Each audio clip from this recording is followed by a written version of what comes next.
ശബരിമല സ്ത്രീ പ്രവേശന വിഷയത്തിൽ ബീഫ് പരാമർശം ആവർത്തിച്ച് കൊല്ലം MP N.K. പ്രേമചന്ദ്രൻ. പൊറോട്ടയും ബീഫും വാങ്ങി നൽകിയാണ് കനകദുർഗയെയും ബിന്ദു അമ്മിണിയെയും ശബരിമലയിൽ എത്തിച്ചെന്നതിൽ ഉറച്ചു നിൽക്കുകയാണ്. വർഗീയ ഉദ്ദേശം വെച്ചുകൊണ്ടുള്ള MP-യുടെ പരാമർശത്തിനെതിരെ നിയമ നടപടി സ്വീകരിക്കുമെന്ന് ബിന്ദു അമ്മിണി പ്രതികരിച്ചു.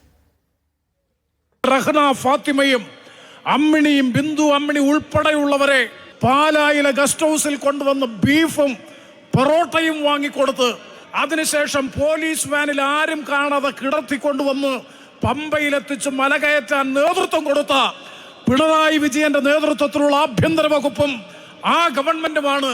UDF-ന്റെ വിശ്വാസ സംരക്ഷണ പദയാത്രയുടെ സമാപന സമ്മേളനത്തിൽ നടത്തിയ ഈ പ്രസംഗമാണ് വിവാദമായത്. വലിയ രീതിയിലുള്ള സൈബർ ആക്രമണം നേരിട്ടിട്ടും പരാമർശത്തിൽ ഉറച്ചു നിൽക്കുകയാണ് N.K. പ്രേമചന്ദ്രൻ. പോലീസ് പൊറോട്ടയും ബീഫും വാങ്ങി നൽകിയ ശേഷമാണ് ബിന്ദു അമ്മിണിയെയും കനകദുർഗയെയും ശബരിമലയിലേക്ക് എത്തിച്ചതെന്ന് MP ആവർത്തിച്ചു. മുതിർന്ന പോലീസ് ഉദ്യോഗസ്ഥൻ പറഞ്ഞതനുസരിച്ചാണ് പ്രസ്താവനയെന്നും പ്രേമചന്ദ്രൻ പ്രതികരിച്ചു. ഈ സ്റ്റേറ്റ്മെന്റിനെ സംബന്ധിച്ചിടത്തോളം ഞാൻ അടിയുറച്ചു നിൽക്കുന്നു. ഈ കാര്യത്തെ സംബന്ധിച്ചിടത്തോളം ഒരു സംശയവും വേണ്ട.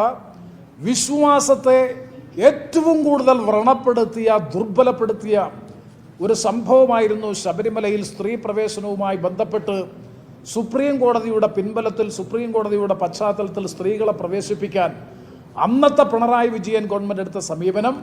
വർഗീയത കലർത്തി വിശ്വാസികളെ ഇളക്കിവിടാനുള്ള ശ്രമമാണ് പ്രേമചന്ദ്രൻ നടത്തുന്നതെന്നും MP ഇത്തരത്തിൽ പറഞ്ഞതിനെ നിയമപരമായി നേരിടുമെന്നും ബിന്ദു അമ്മിണി പറഞ്ഞു. ഭരണഘടനാപരമായ മൂല്യങ്ങളെ തള്ളിക്കളഞ്ഞുകൊണ്ട് ഇത്തരം മത കക്ഷികൾക്ക് അതുപോലെ തന്നെ രാഷ്ട്രീയ പ്രീണനത്തിന് അടിയറവ് പറയുന്ന പ്രേമചന്ദ്രന്റെ നിലപാട് തികച്ചും അപലപനീയമാണ്. ഷിബു ബേബി ജോണും കോൺഗ്രസ് നേതാക്കളും ഇതേ കാര്യം പറഞ്ഞപ്പോൾ ഉണ്ടാകാത്ത സൈബർ ആക്രമണമാണ് N.K. പ്രേമചന്ദ്രന് നേരെ ഉണ്ടാകുന്നത്. മീഡിയ 1 കൊല്ലം.